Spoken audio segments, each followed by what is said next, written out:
ગુજરાતના મુખ્યમંત્રી ભૂપેન્દ્રભાઈ પટેલે કેન્દ્ર સરકારની નીતિઓને બિરદાવી. જણાવ્યું કે ભારતમાં હાલ વિકાસની રાજનીતિનો એક નવો સુવર્ણ ઇતિહાસ લખાવા જઈ રહ્યો છે. ગુજરાતના પનોતા પુત્ર અને પ્રધાનમંત્રી નરેન્દ્ર મોદીએ પોતાની મજબૂત વૈશ્વિક નેતાગીરીને કારણે આજે સમગ્ર વિશ્વમાં ભારતને એક નવું અને ગૌરવપૂર્ણ સ્થાન અપાવ્યું છે. પ્રજા માટે અનેક કલ્યાણકારી યોજનાઓ બનાવી.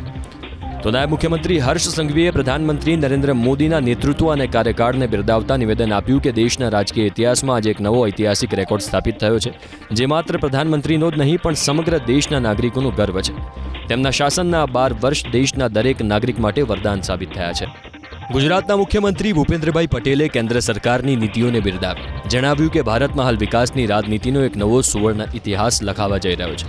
ગુજરાતના પનોતા પુત્ર અને પ્રધાનમંત્રી નરેન્દ્ર મોદીએ પોતાની મજબૂત વૈશ્વિક નેતાગીરીને કારણે આજે સમગ્ર વિશ્વમાં ભારતને એક નવું અને ગૌરવપૂર્ણ સ્થાન અપાવ્યું છે. પ્રજા માટે અનેક કલ્યાણકારી યોજનાઓ બનાવી. તો નાયબ મુખ્યમંત્રી હર્ષ સંઘવીએ પ્રધાનમંત્રી નરેન્દ્ર મોદીના નેતૃત્વ અને કાર્યકાળને બિરદાવતા નિવેદન આપ્યું કે દેશના રાજકીય ઇતિહાસમાં આજે એક નવો ઐતિહાસિક રેકોર્ડ સ્થાપિત થયો છે, જે માત્ર પ્રધાનમંત્રીનો જ નહીં પણ સમગ્ર દેશના નાગરિકોનું ગર્વ છે.